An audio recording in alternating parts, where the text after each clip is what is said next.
Namaskaram everyone. So in this video we'll cover the topic of Shwet and Kaal Bhairav. It is a really multi-layered topic and there are a lot of different aspects. Some aspects are pretty straightforward, which we are going to look at some folk tales and some local stories which are easier to understand, while there are other deeper layers which I can just share my insight and speculations. So this will be a really interesting video where we will uncover many layers of deities, Devi forms, and of course Bhairava. So do keep watching and let me know your thoughts and comments.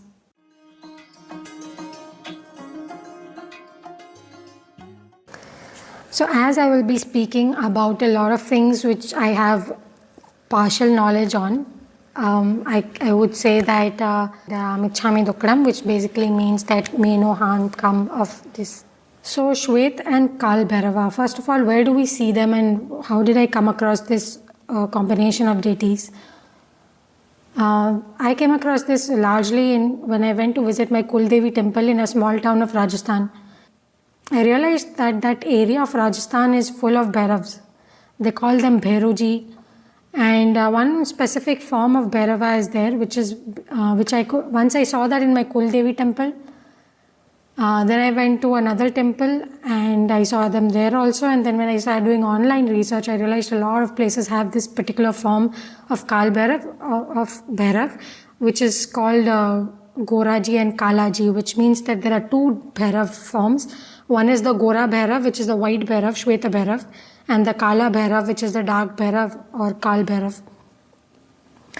This was very fascinating to me. The first time I entered the Osiamata temple, which is my Kul Devi temple, on the left and right there was a very distinct murti of a white Bhairav and the black Bhairav.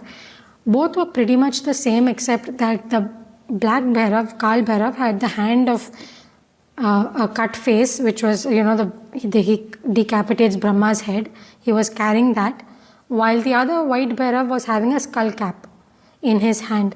And so that was a very intriguing forms. Then I went to the Nakoda Tirth, which basically has the first Jain Bhairavas, which I've done a separate video on that, which is also a very interesting story of why Jainism has two forms of Bhairava in it. And the two forms are called Nakoda Bhairav and Kaal Bhairav. So Kaal Bhairav I understood, but Nakoda Bhairav, especially because his face is also red in color, I assumed it to be some different form of Bhairava, but it is actually Shweta Bhairava. And so again here we are seeing the existence of Shweta Bhairava and Kaal Bhairava. So it was very intriguing, and the other place I've seen Kaal Bhairava and Shweta Bhairava is in Kathmandu Darbar Square, which is a different world altogether from this Rajasthan small area. So that is very fascinating because the Kathmandu Darbar Square Kaal Bhairava is very, very famous. You would have seen this image. And right behind it, it is not always displayed to public, but within the grill there is a huge face of Bhairava that's kept. It is actually golden in color, but it is known as Shweta Bhairava. And it is very interesting that the Kaal Bhairava and Shweta Bhairava are kept very close to each other. And so naturally I started becoming very curious, what is this Kaal Bhairava and Shweta Bhairava? Because if we look at the Ashta Bhairavas, which is the 8 major forms of Bhairava, there is a Shweta Bhairava which is then being referred to Chandra Bhairava, which is a different Bhairava altogether. And I don't think the way these Goraji Kalaji are depicted as being almost equivalent and so deeply connected that they always go hand in hand, it didn't make sense that this would be Kaal Bhairav and Chandra Bhairav, because Chandra Bhairav is a different form altogether of Bhairav. So I looked at it deeply, and first of all I went just purely by the iconography, and then I also did some research around it. I feel if we are trying to just associate this with the scriptural descriptions of Bhairava, this falls under the story where Kaal Bhairava is the one who goes and cuts off Brahma's head, and that is why the Kala iconography has the head of the Brahma in it. And then what happens in that story is that because Kaal Bhairava cuts off Brahma's head, though it is to save the world from the Brahma's ego, he does have to go through the whole Brahma Hatya penance. So right after that he changes his form, that Brahma's skull sticks to his hand, and then he roams around as a penance, doing penance. And that form is often referred to as the Bhikshayatana form. One of the ways this story of Bhikshayatana is said is that because it was Kaal Bhairava, it was obviously Kaal Bhairava then takes on the Bhikshayatana form, so it's a Bhairav form. And he's covered in ash completely, so that is why he gets the white color, and so he's called Shweta Bhairava. He's considered to be Shwet. And it's important because what happens is Kaal Bhairava is very ugra, very, very fierce, because he also just committed the act of chopping of Brahma's head, which is huge. A very powerful act. So that form of deity is often difficult for people to connect with too much. It may be too ugra for them. So some of the online stories suggest that the Bhikshayatana form comparatively becomes a little bit more Saumya form, because it's moved from that ugra Kaal Bhairav energy to a more penance, softer energy where he's roaming around doing penance. So this is one part of the story which to me makes sense about Kaal Bhairava and Shweta Bhairava, and it makes sense why these forms, the one that chops off Brahma's head and the one that carries the skull cap and does penance, are part of the same deity, because it has to be. Otherwise, if Kaal Bhairava was to create another Bhairava who will do the penance, then it's actually not proper penance. Now let's go to this part of the Goraji Kalaji story of Rajasthani folklore, which almost a folklore kind of a story. So I looked at that story, and it is also pretty interesting. What it says is that at one point there was this huge kingdom and a really good king who had this great tantric weapon, a magical weapon, which basically when he played that instrument, it was an instrument, so when he played that instrument, all the occult stuff and all black magic and all of that, ghosts, all kinds of negative forms used to get removed from his kingdom, and that used to lead to a lot of happiness and prosperity and well-being for his entire kingdom. Now from another land called Kamru Desh. Now Kamru Desh is interesting because as per online sources, there are two places which are associated as Kamru Desh. One is Assam, which is very interesting because Assam being the seat of Kali, but there's also Himachal Pradesh, and both of these places actually are known for very occult kind of practices even today. So some four occult people from Kamru Desh came to this Rajasthani kingdom and they stole this instrument from the king. And the king was really freaked out, like, what should we do? We really need to get this instrument back. And also, so what the king did is that he sent out an invitation to all the 33,000 deities that are there in Hinduism, and he invited all of them and said, whoever will come and help us bring back these weapons, we will worship them in a very big way and make them very big in the entire kingdom. And because the Kamru Desh was known as such a fierce Desh with such strong occult practices, none of the Dev-Devis were accepting the invitation. And finally it was Ma Kali who said that I didn't exactly follow the language in that folklore because it was very Rajasthani, but basically Kali finally responded. And she said that I will, look into this. Now what Kali does is that she gives rise to the Goraji and Kalaji forms of Bhairava. Now Goraji and Kalaji as emerging from Kali herself, they go to this Kamru Desh and they decide that we will have to get this back. Interestingly, now the story gets really interesting because at first Goraji says that I will approach all of these people and try to get this weapon. I don't know why Kalaji doesn't go with him. Only Goraji goes, and Goraji gets his ass kicked basically. The occult people really torture Goraji like anything. And finally Goraji just calls for Kalaji to help him, and Kalaji doesn't even listen. And finally Ma Kali comes there and she beats those occult people and saves Goraji from their clutches. So that was very interesting because Goraji is not able to match these occult people and do anything actually. And then finally, but he is able to call Ma Kali, that's one thing. And the second thing is that so Goraji persists. So these two qualities he definitely shows, and then he goes to Kalaji and tells him everything.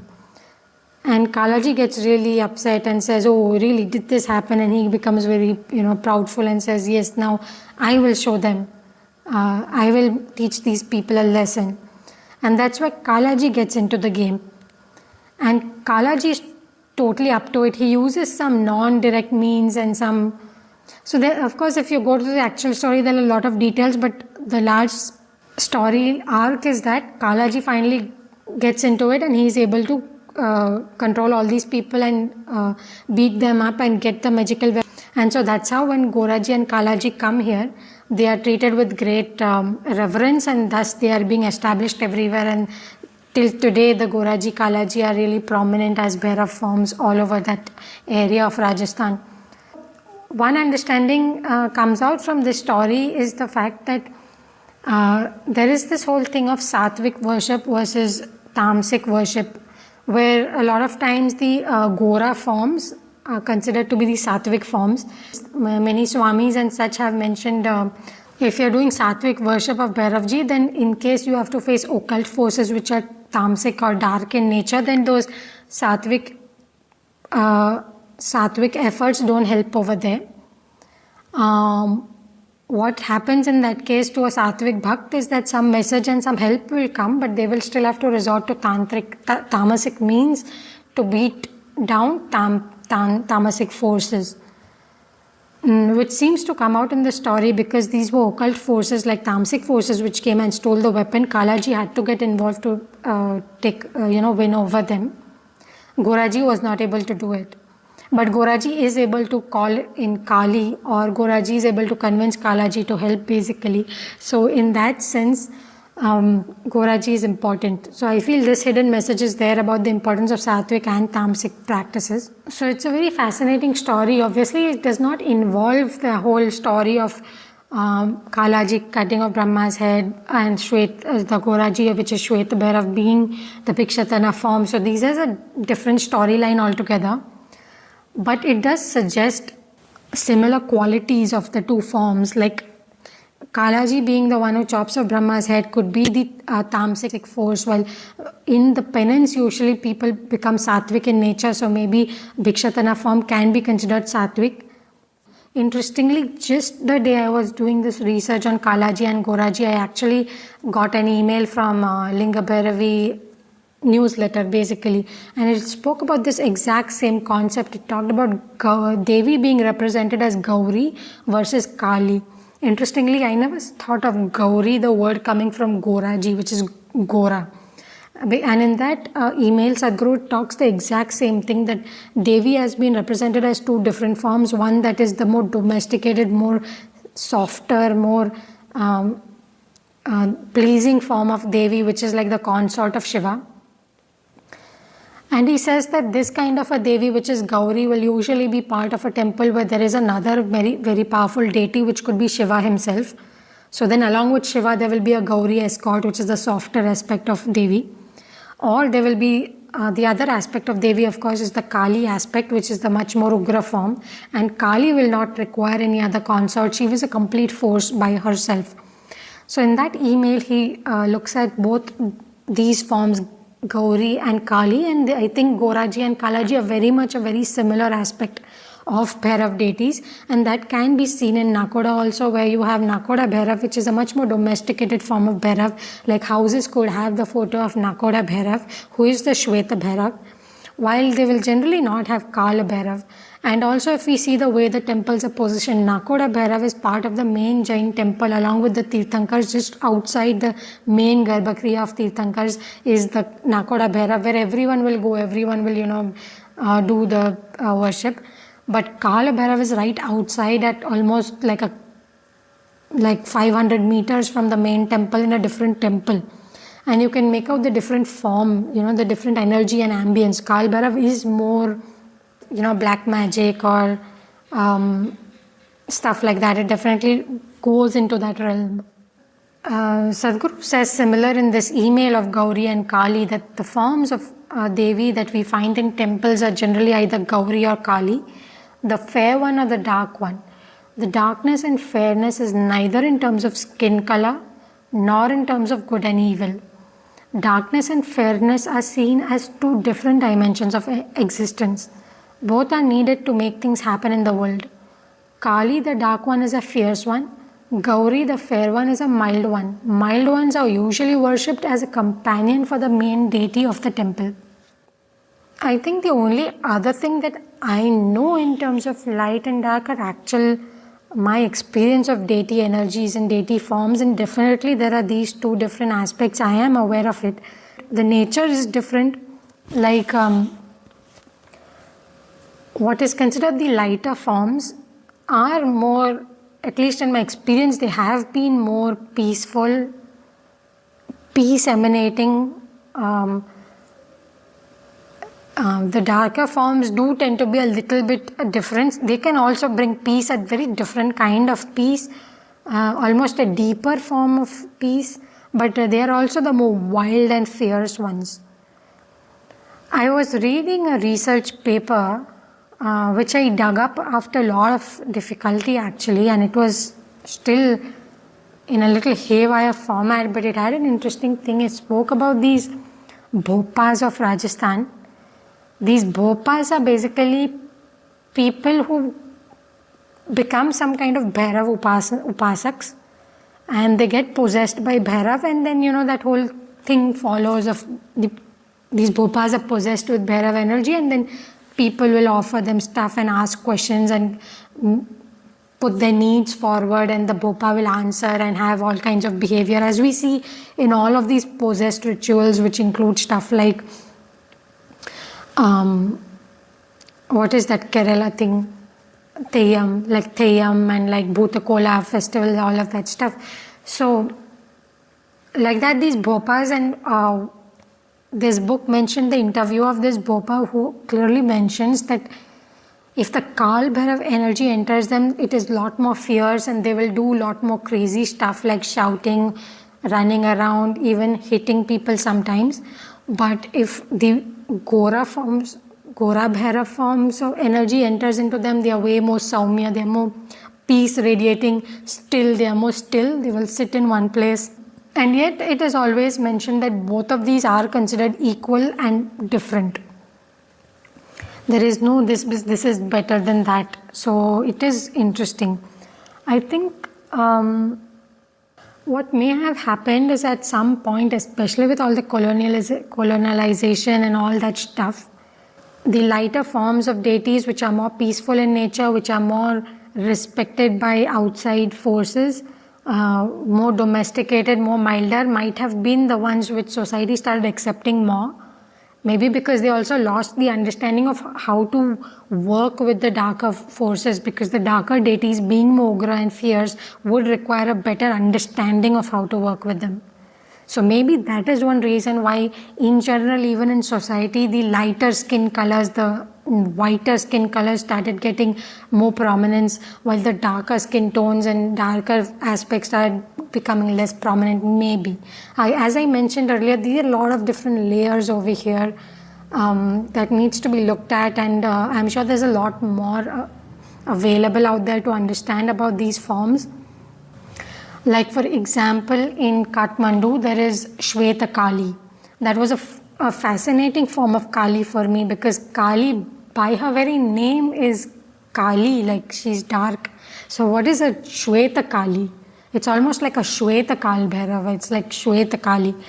But anyway, that temple exists, and it is not Sattvic in any nature. Kathmandu and Nepal is full of tantric practices, very tamasic ones, including animal sacrifice being very common. And I actually read somewhere that this Shweta Kali temple is actually like a hub of all the tamasic and tantric rituals that happen over there. So in this context, Shweta Kali is a form, and it's very fascinating. Since you watched so far, just letting you know that I have some premium content for members of this channel only. It is stuff that is too sensitive or specific and I'm not comfortable sharing in public. So if you are interested, do check out the membership tabs for all the exclusive content that I have out there.